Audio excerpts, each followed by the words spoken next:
Welcome to Silicon Valley Impact, where business insight meets startup innovation. And now your host, Brian Sparks, and today, Delya Jansen. Yes, that had a ring to it, Delya. I love it. Love having you here. Love hearing that. Welcome to Silicon Valley Impact. I'm your host, Brian Sparks. The purpose of the show is to have honest conversations about what it takes to build great businesses and communities so that you can make an impact in your own.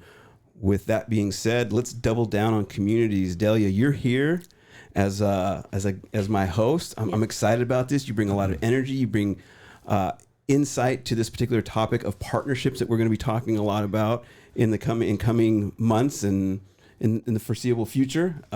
But you also have a startup, so you've got a lot of insight for this show. Happy to have you here. Welcome. Thank you.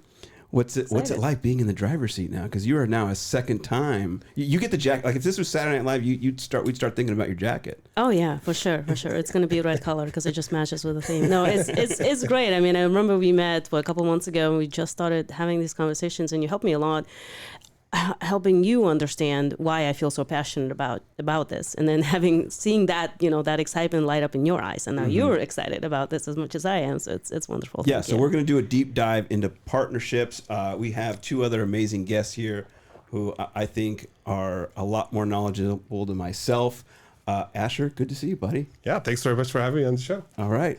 So we'll get a little insight from you, but we also have Matt. Matt, thanks for joining us. Hey, it's great to be here. Thanks for having me. All over, I'm just learning to speak English today. All the way from Marin on the other side of the world. If you're in the Bay Area, pretty much. So thanks for coming down for that. And again, I can be honest. I can speak. So nonetheless, let's move on. Asher, tell me a little bit about what you're doing nowadays. We're going to talk a little bit about Catalyst, but give us a little insight in our audience about what you do. Yeah, so we started, I would say, about 5 or 6 years ago to create the world's largest partnerships community. And I say that now because, you can always tell a story looking back at it. But when we were starting, we were just like, hey, let's get like 10 people together and see where this thing goes. And the reason why we started was because there was no place for technology partnership professionals to get together. And we can go into that a little bit more as we go through the session. But today we have 2,000 members around in 90 countries. Wow. And then we have an events business that does about 300 events between digital and physical and in-person events. And then we just launched our advisory research and training business. And knock on wood, but we just closed our first deal yesterday. Nice. So there's a lot of activity in what you're doing, and it sounds like there's a big need in this space. Delya, you have a lot of experience in this. But before we're going to start geeking out on this because I have a ton of questions for everybody here. But Matt, let's bring you in. Tell us a little bit about yourself and what you're up to. Yeah, so I'm the chief partner officer at a company called Dataminr. So Dataminr is a real-time event threat detection company. It leverages AI across 1 million data sources, publicly available data sources. So think social media, anything that's available on the web. And we use that information, we process it, and we help to surface real-time threats. So think public safety, large organizations, employees, citizens, as well as in the cyber arena. So a lot of the information around what's happening, malware, things that are happening that are nefarious, that are out there actually surface first in the deep dark web. We help surface that to our customers who then can take action against it. Nice. And so how long have you been with the company? I've been there 5 months now. Feels like a little bit longer, but before that I was at Cloudflare, helped grow the global channels and alliances for about 5.5 years, and then spent 9 years at Google Cloud doing the similar role at the Americas level. So is there a big transition from those previous roles now into this partnership role? Not really. I've been through the journey. Every journey is somewhat different, I think, but we've gone through this transition at Google. We were a direct team, made a move to the indirect model. Same thing at Cloudflare. So we're going through a similar transition here at Dataminr. Okay. So for our audience, really quick, we're going to learn a lot, as we usually do with our shows. We'll learn a lot about our guests and the way they think and what their journey has been. We don't usually have themes and titles, but specifically, we've brought in this group here to talk specifically about partnerships.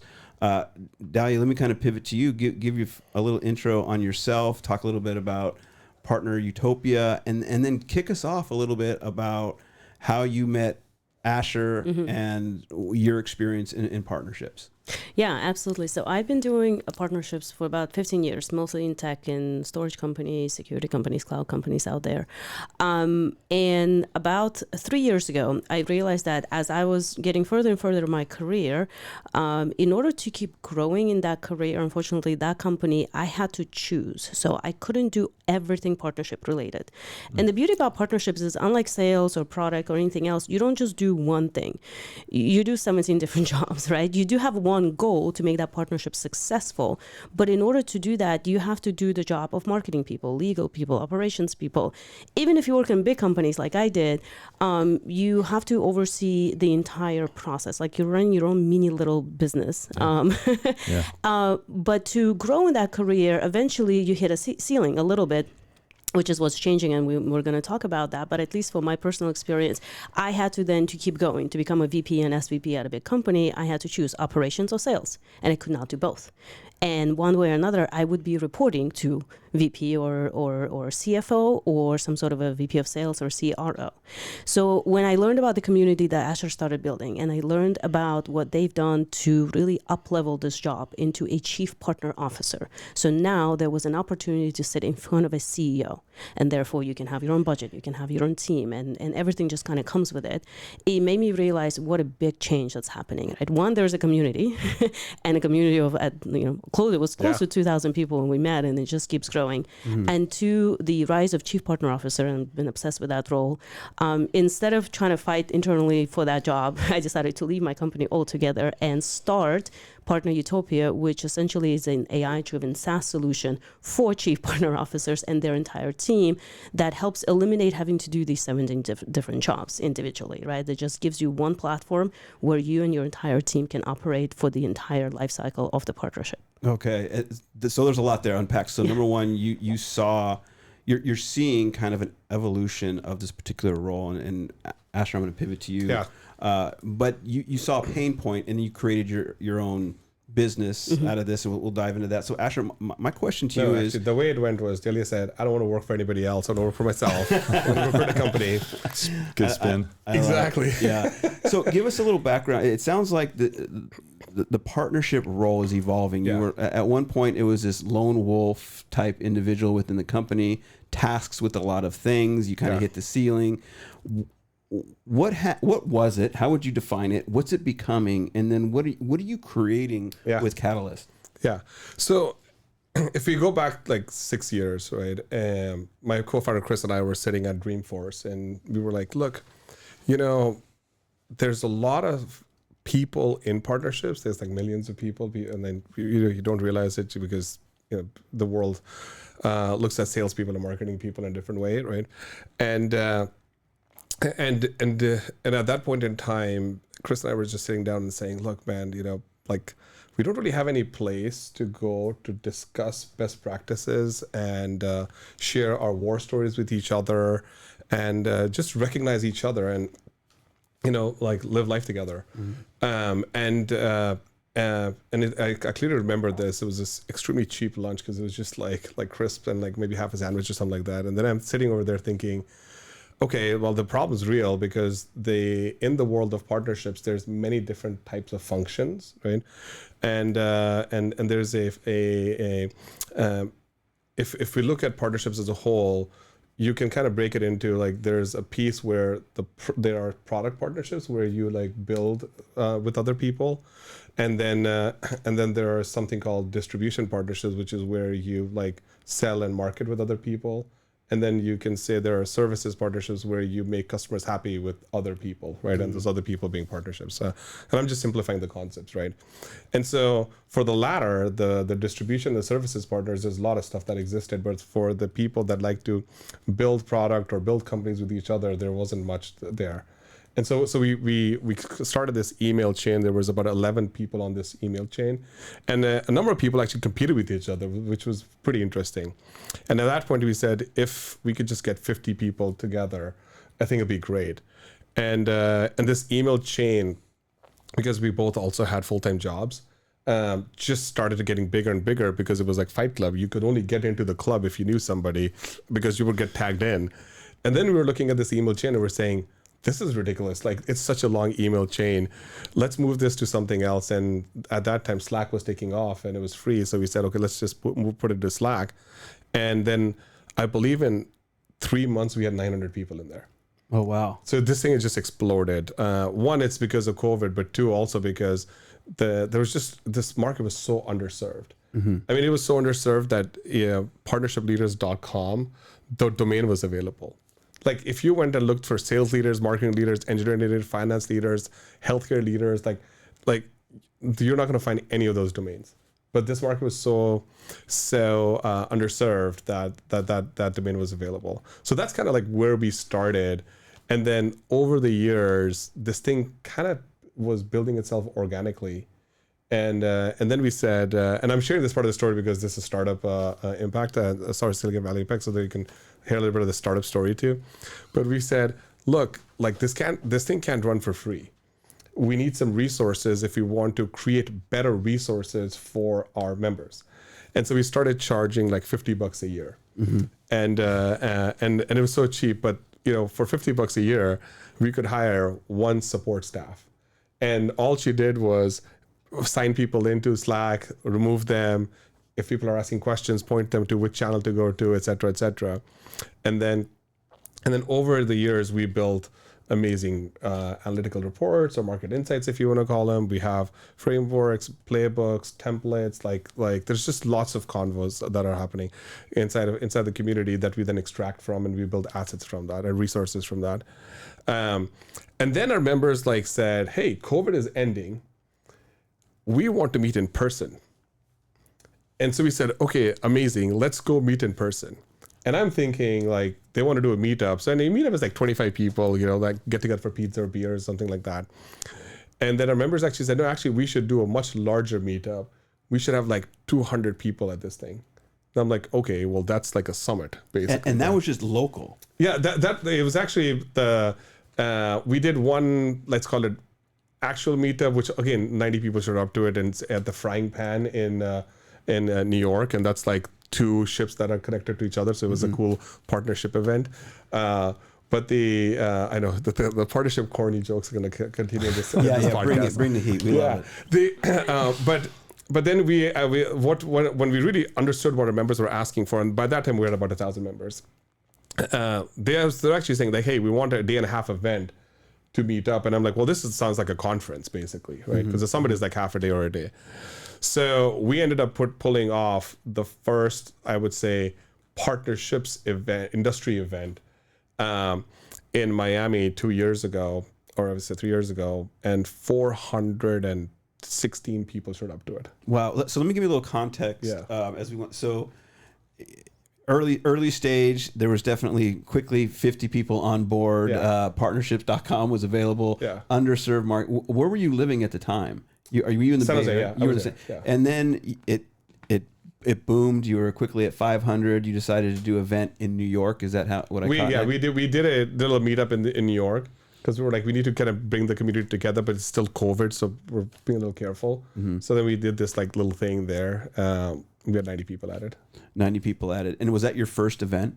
And that would be considered as our first official event. Yeah. Okay. And so you went content first because of COVID. Yeah. Would you do same strategy? Because I think when people start thinking of go to market with any idea, it would be go out and talk to customers. But was it because of COVID? Did you decided strictly with content first? Yeah. Well, the thing is, I mean, if we're being transparent, we really built this for ourselves.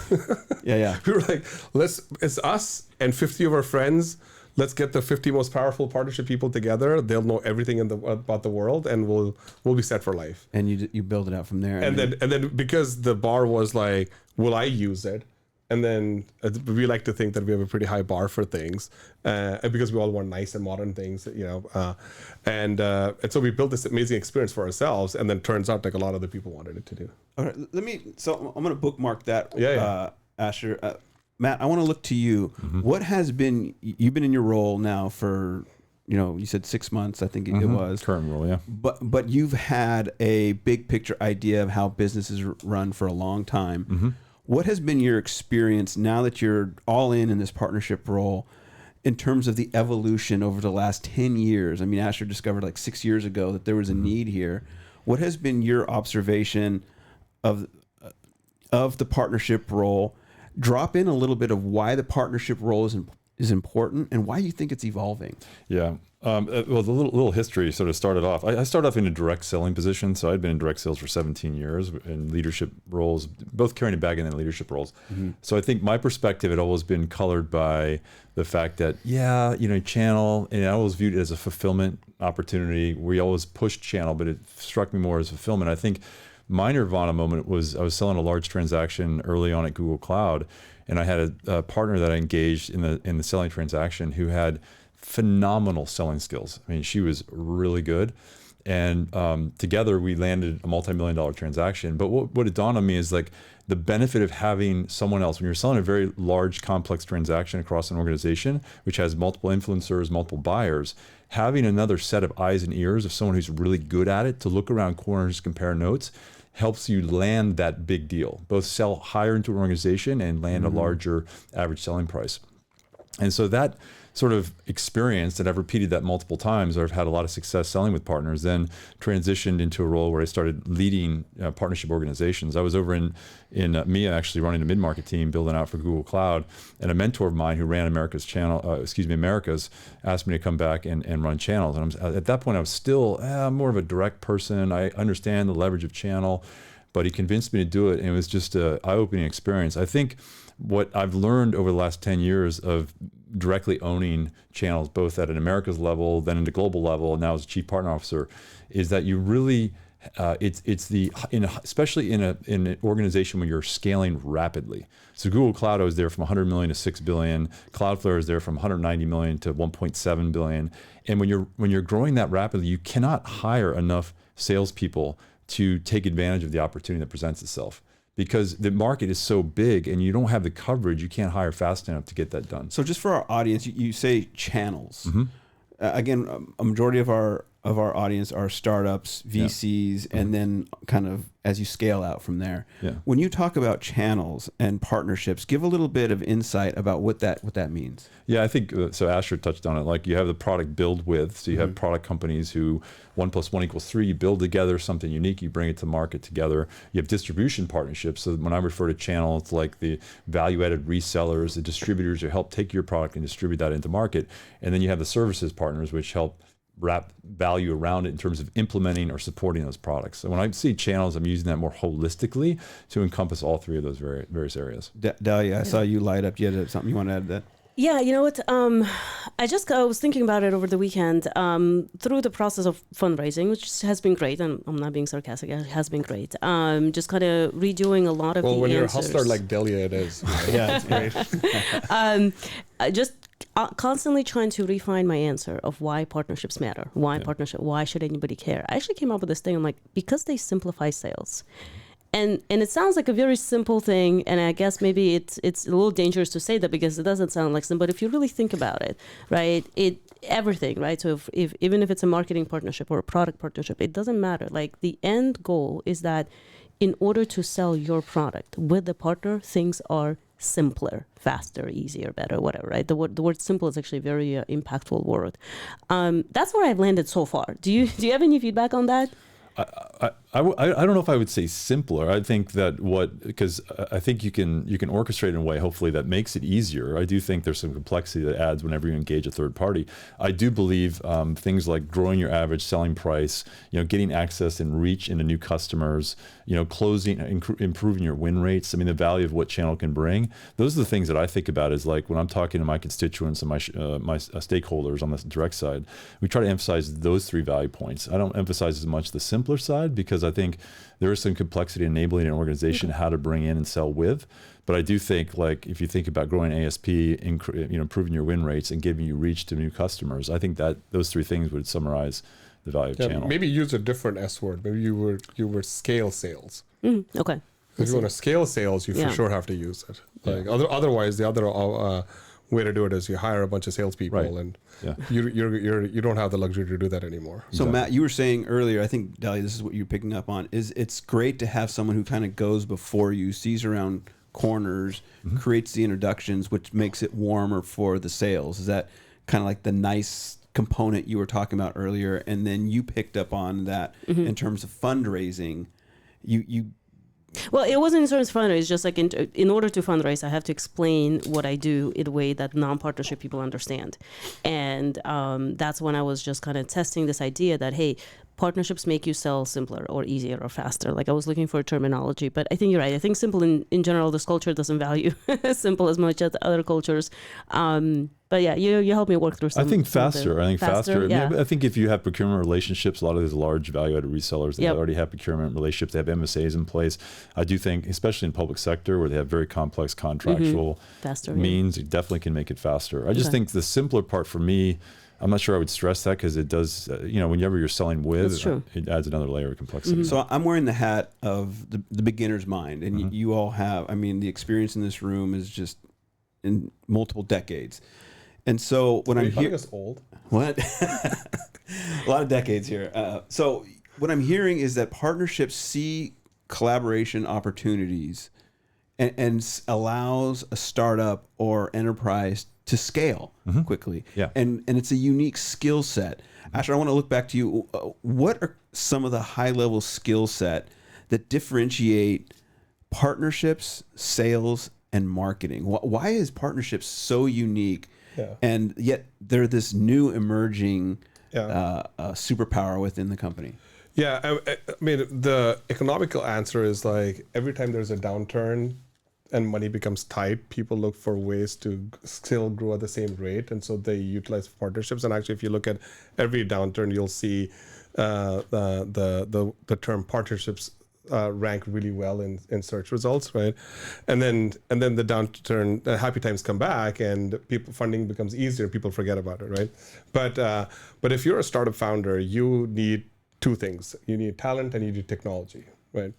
And if you don't have talent or technology, or you don't have access to it, one way is to go borrow it from other companies, and that's when the partnership thinking starts, right?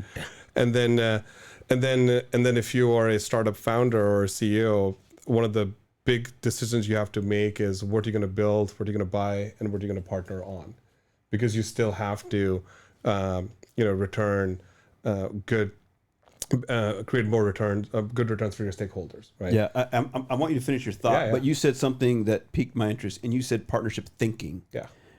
I sense there is a big difference in partnership thinking where you kind of look at the connectors in Silicon Valley. Yeah. They see across the landscape of people and how they can kind of connect the dots. There's this matrix of how everything comes together. Yep. Whereas sales sees one person and says, how can I make a transaction? Yeah. So unpack that a little bit more. I want to hear from all of you. What is this partnership thinking? And if we're coining it here for the first time, that would really help our audience get their minds around the importance of this type of role. Yeah. Well, let's give Matt a shot. Well, I think, again, I come from a sales background originally, so I spent a long time doing it. I think what I've witnessed is that you have, a sell-to motion, and sometimes there's a confusion over the customer that you're selling to, whether it's really a go-to-market opportunity or whether the strength is really going to be in a sell-to motion, right? And sometimes those get confused. And I'll give you some examples. Like managed service providers, they're the ones who take your technology, embed it in your platform, and they deliver it as a service to a customer. A lot of organizations that I've been part of, originally those get treated as sell-to. And the reason that's very dangerous is because it has the ability to potentially cannibalize the market that you're going after. And so those need to be treated as a sell-through or a sell-with, as opposed to a sell-to. In other words, you're not selling them to buy the technology. You're actually selling them to embed the technology in their platform stack so they can take it to market. The same thing around platform API. If you look at the different platform SaaS applications that are out there, the ability to embed your technology and take that to market to reach new customers, a lot of organizations still treat that as a sell-to, and I think that has the risk of cannibalizing, what you're trying to accomplish long-term in terms of routes to market. Give me a very generic example of what that would look like in that contrast, because I think there's a lot there to unpack. Thanks. I was trying to get us some stuff to unpack. No, I think there again, example is a managed service provider. Okay, like if you don't construct those contracts properly, like if I'm treating you as a sell to and I sell you an unlimited license to a managed service provider, and that managed service provider can then take your technology, embed it in their stack, and distribute it to an unlimited number of customers, you've created a problem in the market, because then it's going to be very difficult for your direct selling team to then go sell to that end customer who's already procured it at a very low cost from your managed service provider. That would be an example of making sure, as a chief partner officer, that you're looking at things strategically, and you're building the right guardrails in place to ensure that you're efficiently acquiring new customers, but you're not doing it at the expense of cannibalizing the market. Yeah, let me tee this up for you a little bit. Yeah. Okay, so we'll go back to story time, right? So we do this first event, right, and 420 people are to show up, right?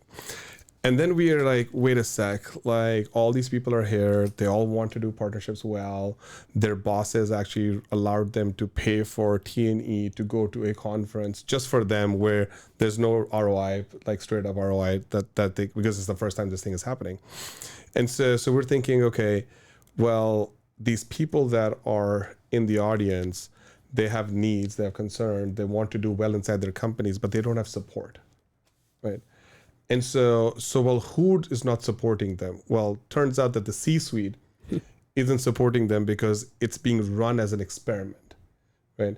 And the way most founders get to know about partnerships is they go to dinner, or they're in founder mode, which is really their junkets, right? and then you're like, one founder goes to another founder and says, "Hey, what are you doing to like make sure your growth is faster?" And the other founder probably heard from their VC and says, "Well, we're doing partnerships."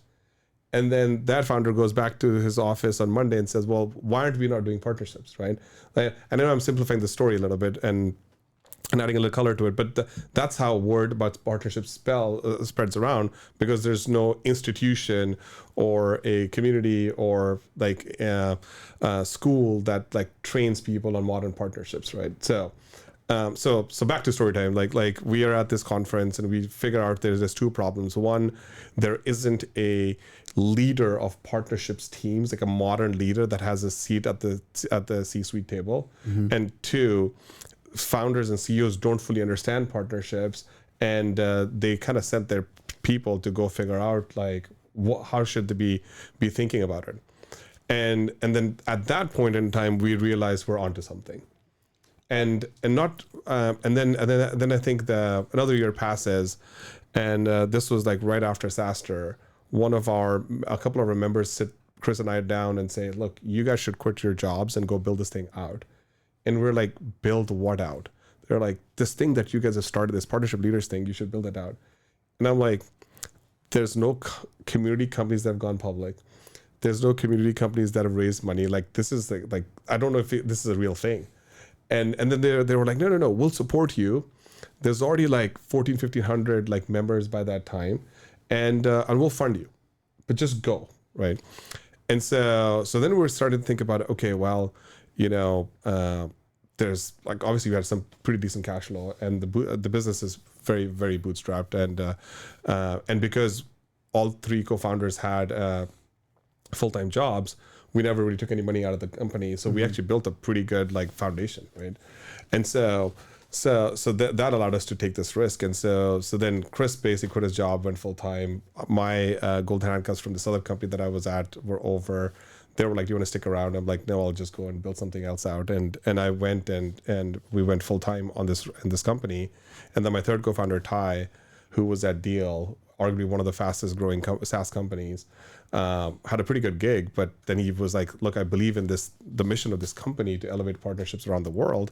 I really want to go and come join you guys." And so right when he was joining partnership leaders, the industry at large, specifically Microsoft SAP, created this role called the Chief Partner Officer. Were they one of the first? Yeah, they were absolutely the first companies, right? Until that time, there was a role called the channel chief that existed, and in most org charts, it doesn't even show up. Like, and Matt may have a different opinion. Oh. But I don't like channel chief. I just don't like the name anyway. Exactly, right.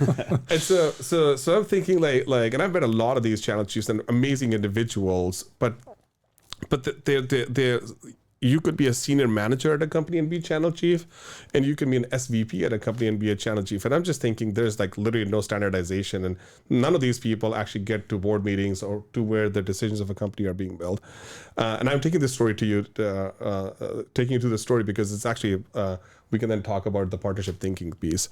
The interesting piece for the chief partner officer role to be created is this was not some startup movement, right? Like we didn't create this. Partnership leaders did not create this role. The industry created this role specifically, and then we co-opted it. So we did go out and do the startup thinking, which I'm sure founders that are listening. You made a party out of it. That's what I call it. You just you made a marketing party out of it. A party out of it. Yeah. We totally made it, but we also we got chiefpartnershipofficer.com and like all the thingies that will allow us to create good content around it, and the report, and then we landed a report in the market, which is the first official piece of, like, let's call it literature or research, that actually had the definition of the role, the how do you become one, what do you do, and all those things in it, right? So long story short, right, like this last 6 years, the industry has gone through a massive, I would say, upgrade in how they think about their function, why they need a C-suite leader like Matt, and all because partnership thinking, as we're talking about, is really all about how do I go faster in the world by using other people's resources. Okay, I love it. Yeah. So we're going to talk about the upgrade. We're going to talk about how the industry created this new beast that is really emerging. Delya, when we come back from our break, I'm going to let you ask your question because I see you over there just itching in your seat to ask a question. So Brian, let's go to a break. All right. Thank you, Brian. And I was paying attention this time, Brian. I was watching you. I didn't zone out and forget that we were back on air. So you, Brian, as always, are doing an amazing job. Yeah. I mean, you're Johnny on the spot all the time. I appreciate it. Thanks, buddy. All right. So Delya, I want to kind of drop this conversation back in your lap. We were talking about kind of the thinking, the mindset, the partnership mindset, the partnership thinking, how the industry has created this new beast, so to speak. It's really growing quickly, along with Asher's help and what he's creating. But let's talk a little bit about the upgrade that's going on now and what has sparked your attention. Help me drive this conversation because I'm the newbie here. You're the one with the experience. Okay, so I'm going to dive down on a couple of things. One is the mindset, but the other one is, okay, so partnership leaders, you guys put out really good reports because especially, again, trying to build this business and trying to kind of show to people what it's about. I can't go to Gartner. I can't go to IDC. There's nothing else that I can go to point to any type of report. So I like you guys because you do give me exactly what I need, and I think that's why a lot of people are using it. But I also like the purity of your reports because you guys also cannot go anywhere else to get the data. The way that you do your reports and the way that I have blind trust in it is that I know you go and talk to every single person and then you compile the data together. One of your reports says that today in the world there are about 500 partner managers of some sort of everything from the worker bees of the managers all the way to maybe higher roles, but 500, and the number has doubled in the last, by now will be in the last 3 years. 500,000. Sorry. Yeah. Thank you. Important 3 zeros are very important. Totally. 500,000 partner managers worldwide. Yeah. The number has doubled in about 2 years. Yeah. Let's talk about that phenomena because I think that ties in with the chief partner officer and what's happening as it relates to companies laying off sales and engineering and therefore answering a lot of the questions because it's not like they sold or built any less, right? In fact, everybody just somehow grew during COVID and then the doubling of that number. Yeah, so just to clarify, the stat is actually about technology partnership managers and not channel managers. Like people identify as partnerships because there's a little bit of the identity thing that we're also going through. That's why I kind of said the word upgrade. Now, the thing that's happened is when, I guess we can all remember 24 months ago, how many layoffs were taking place, right? And most people based on LinkedIn would think that sales and marketing were getting laid off. But the number one role that got laid off was actually engineering. And because more so than marketing? Yeah. Wow. Yeah. And HR? Yeah. Wow. Yeah. So the number one role that was laid off was actually engineers. And so if you then think about what's happened in companies, their roadmaps didn't stop. Their customers asking for features didn't stop. So now you are at a point where if you look at other research, like if you look at MarTech research or sales tech research, consistently the number 2 or number 3 item that comes up on those research reports is customers want their products that they buy to be integrated. And so if you don't have engineers, then and you want to figure out, well, how do I get all this stuff integrated? You have to go borrow resources. And so you take some of yours and some of somebody else's and then create these integrations, which really means that when I click a button, process A, B, C, D, E to get me to the outcome that I want through the 5 different tech products that I'm going to use is all one singular experience. So it's really the evolution of stacking resources. Yeah. Is what I'm hearing, and the partnership mindset is really figuring out how to efficiently utilize those resources and stacking them. Is that what I'm hearing? Yeah. Yeah, and that's to the identity crisis, and then I think that's you've kind of lived it as well. Yeah, partnerships for a long time meant some sort of channel and reselling, and that's still very important. That still is going on. But what has started to happen, at least what I realized, is that with the expansion of SaaS and cloud kind of drove SaaS. In order to solve a single problem, right, the customer now had a lot more things that they could buy, but that was good and bad. Yes, they could get way more innovation at way lower cost, but they had to go buy 20 different tools to solve the same problem. So the customers actually started to demand from these technology companies for better integration to say, hey, I'll make a decision here and there, but I'm not going to make 20 different decisions. You guys go figure out. Like, you guys go figure out how you actually integrate with each other, what you do. And I think the technology partner manager role became way more important all of a sudden, and that's kind of how I grew up. And then you, Matthew, kind of experienced that. Right? You started in a channel, but now it encompasses everything, and it's not just channel. In fact, I feel like with the tech-to-tech partnerships, it's expanding more and faster than the channel. Yeah, I'll riff on that a little bit. I think that's unique. I think that's part of this evolution in a chief partner officer role. But I also think the other thing is, like, what's dawned on me is that building a channel is really expensive. And if you look at the big ones, the Microsofts, the big ecosystem players have spent years and years and years building out channel ecosystems. To replicate that takes a lot of time. It takes a lot of money. So I think to your point around the integration, if you can figure out how to integrate with these larger platforms that are already established and have established channel routes to market, you can drastically accelerate your partner routes to market and accelerate your revenue throughput by simple strategy of working with the right platforms who already have those moats, already have those large channel ecosystems developed. You can really be an accelerant to your business. Mm-hmm. Yep.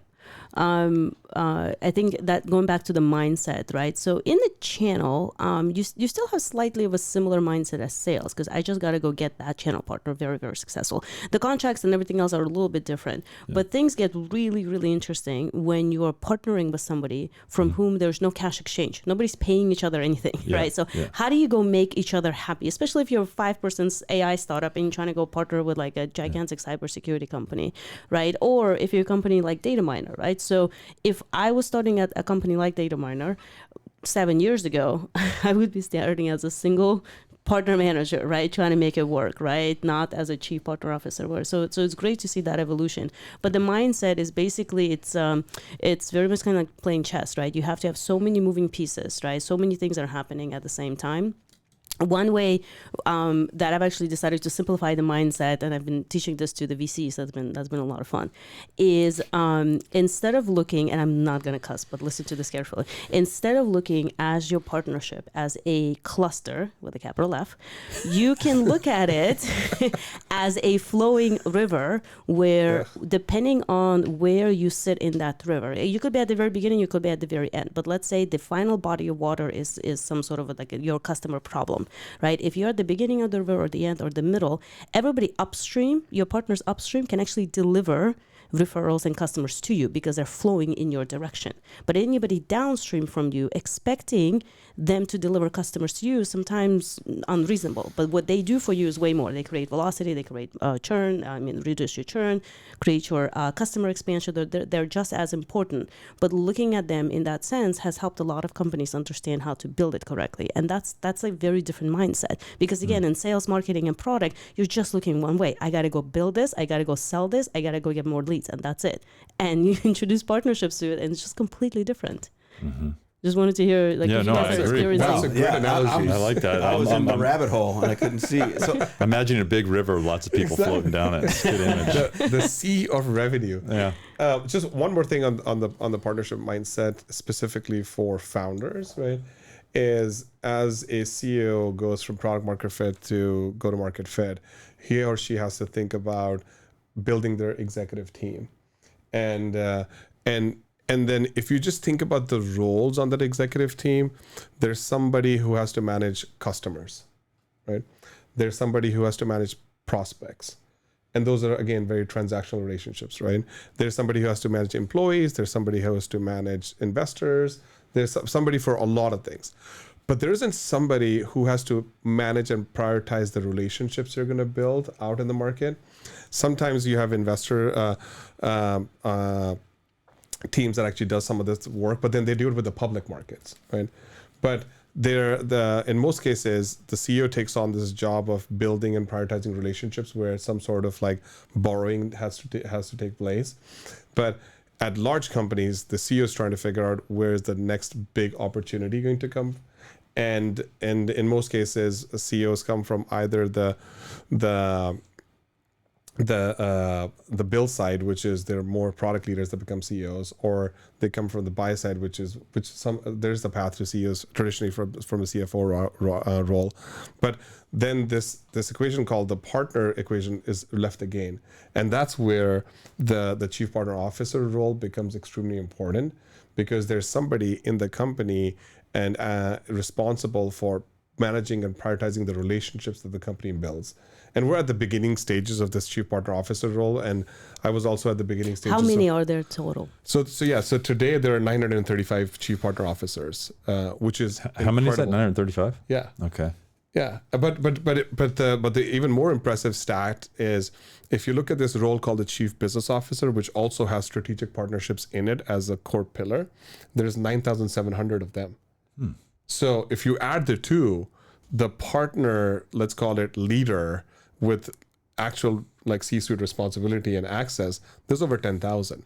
And there's only 5,500 chief customer officers and 17,000 chief revenue officers. And, arguably there's 74,000 chief marketing officers, because there just comes in all shape and sizes. How many? 74,000. Wow. Yeah. As Sounds many like- as lawyers. Sounds like too many. Yeah. So what I'm hearing is something, back to this partnership mindset, is they're really good with chaos. And Love it. And they can look both directions. You talked about the stream, and maybe we can talk a little bit about, does that relate to the river that you spoke about Yes. in the book? Yeah. The book on partnership. But I'm hearing that you can look both ways, downstream, upstream, and take the chaos of things, connect the dots, and streamline resources, build trust, build relationships. That is really the engine of the business. Mm-hmm.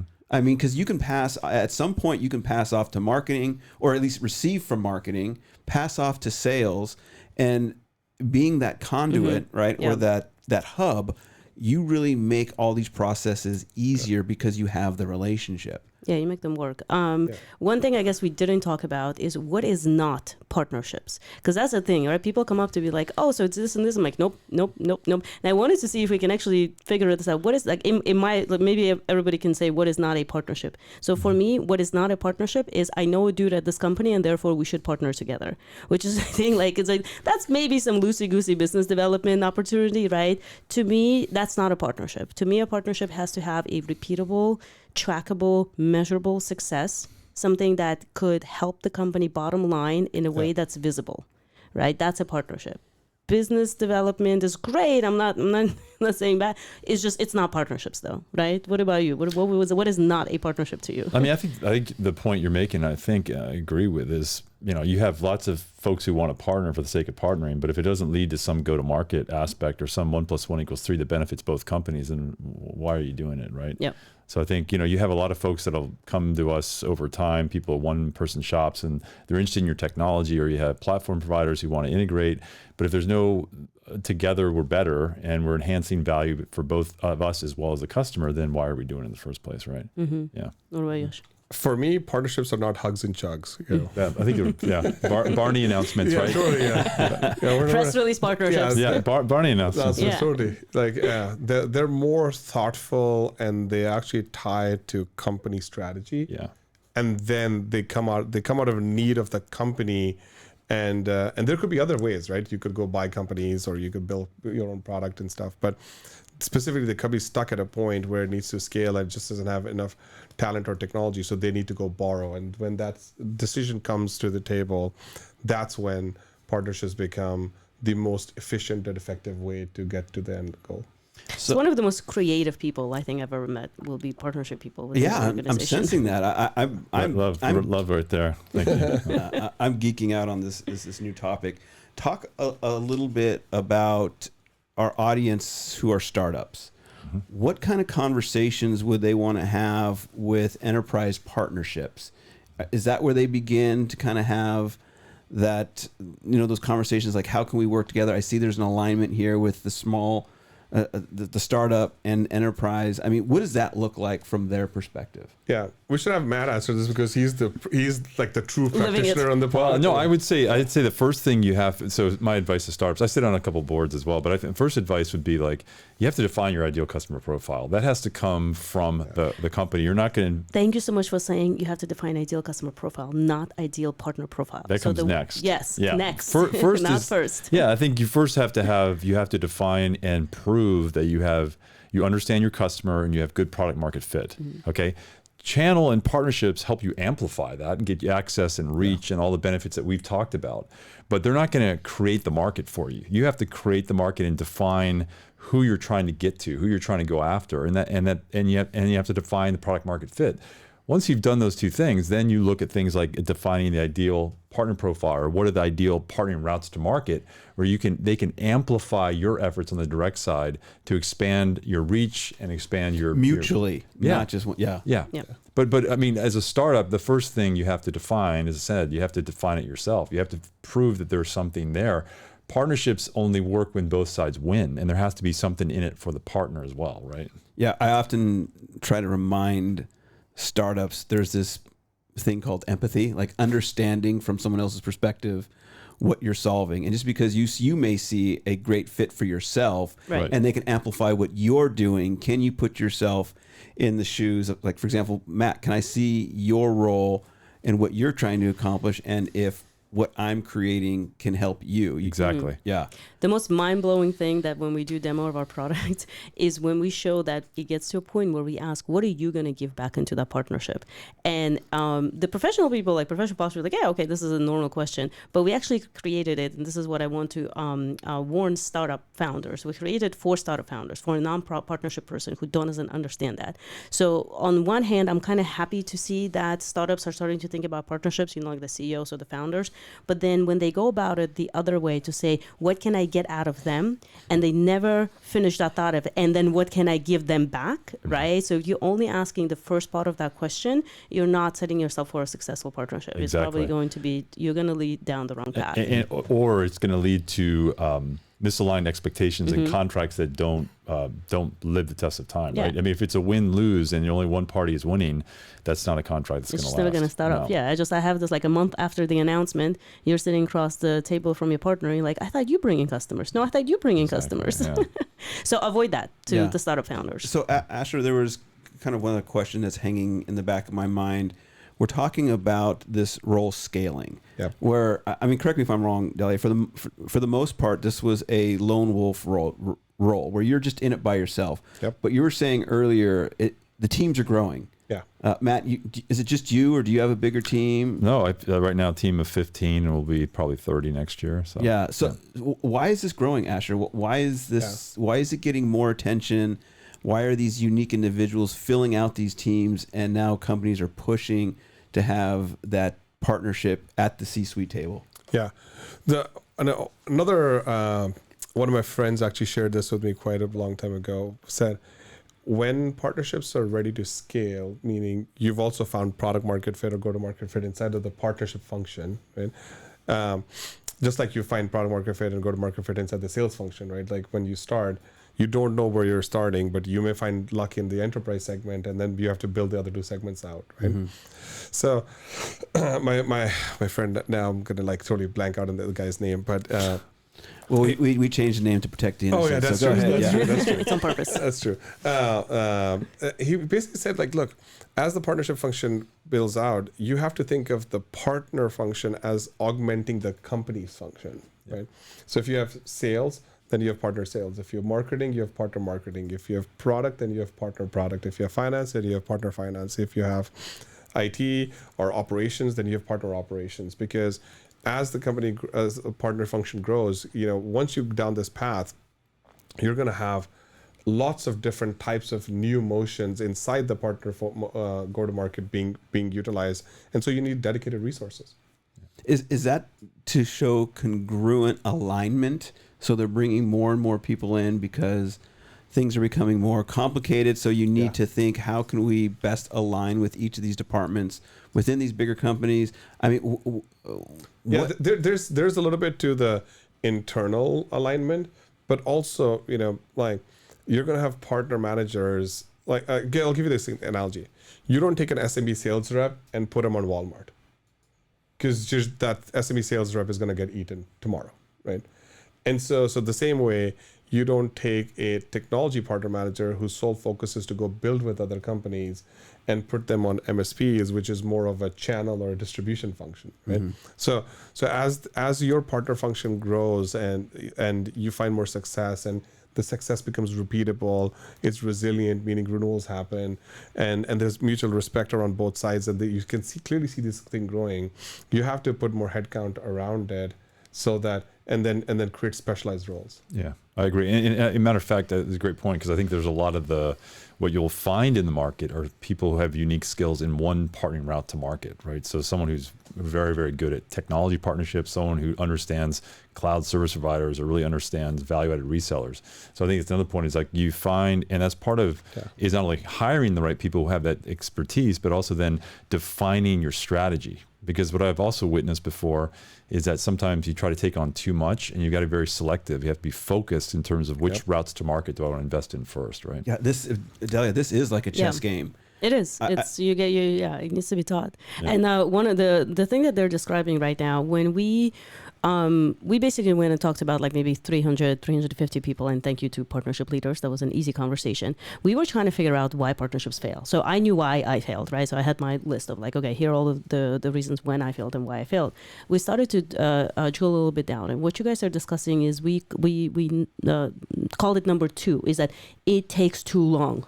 And when we realize, like, why does it take too long? Well, the success of the partnership becomes sometimes the death of the partnership, because now that one person, right, still hasn't quite proved the value, but now has to do the job of 17 different people. The job that they can do one job well, but now they're expected to do so many different things, and it's just taking too long. Much. So 18 months later, the partnership still hasn't started to produce anything. Everybody's losing patience. That partnership is now considered failed because it just took too long. Like, it needs to be within 3 months. If that person had support within the organization in one way or another, whether it's actual people or some sort of AI-driven tools, but some sort of support, it didn't need to take 18 months. And a lot of people assume that partnerships for 18 months, that person is just whining and dining and meeting those partners. On average, you spend less than 20% of your time in the first 6 months developing the partnership because you're so busy doing all the other jobs. Well, is it in support or is it in strategy? And is that why the teams are growing? I would say it's actually in both. Mm-hmm. But maybe, like, I know we're going to run out of time, But maybe one thing we should do, because we have Matt here, is have Matt actually walk us through his journey of becoming a chief partner officer. Because from the founders, definitely the VCs that are listening to this, will be able to extract some nuggets that they can apply to some of the other companies that they have. Well, thanks. I mean, I think one thing, so I've been in direct selling positions for most of my career, for 17 years I've been in direct selling positions. But one of the things I most enjoyed was actually doing the types of deals that now are defined as partner deals. Like the more strategic ones where you have a platform and you're embedding your technology and creating something in the market, which is really a partnership, right? And so, I made that move, as I alluded to, at Google Cloud, where I became the Americas Channel and Alliances leader. And it was just, for me, it was much more strategic. It was more advisory, and I enjoyed the advisory part of helping folks try to grow their businesses, which was super fun. And then when I moved into the global role at Cloudflare, was taking on more of the assignments that we now would define as chief partner officer, the programs role, the ops role, these sorts of things.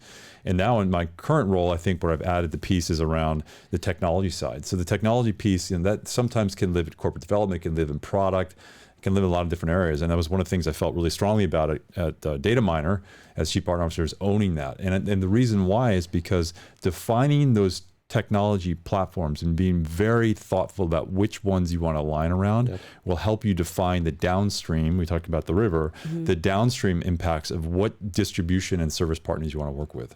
And if you get the first part right at the top of the river, meaning these are the technology partnerships we want to go deep with, that's going to help you define the strategy downstream and which distribution partners you work with. That was our soundbite for the week. That was good. I like that. So we got about Jeez, another... at least I got one in there. Thanks. It was going to be with your voice anyway. So. You're gonna make the highlight reel tonight, man. All right, cool, We're gonna figure something out. Yeah. So, okay, we got about 1 minute left. Asher, what are some, one high-level insight of partnership, why it's important, and then how can people connect with you?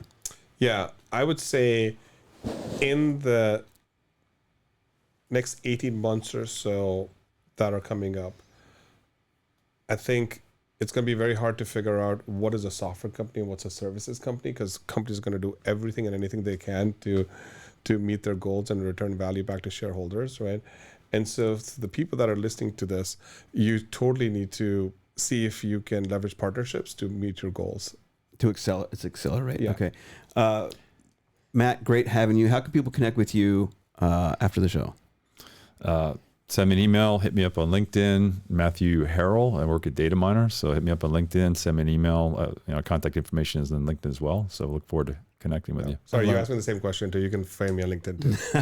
and Delya, I want to thank you for being the co-host today. How can people connect with you? My company name is easier than my name, so partnerutopia.com, but it's also Delya Jansen on LinkedIn. All right. Brian, how did I do? How are we doing? I think you did great, Brian. I was completely enthralled. All right. Yeah, on the edge of my seat. Okay, and that's a wrap. I want to thank everybody for listening to Silicon Valley Impact. You can join us here every Tuesday and catch us on Spotify. You know that. Go to Spotify. Yeah. We'll see you all next week, everybody.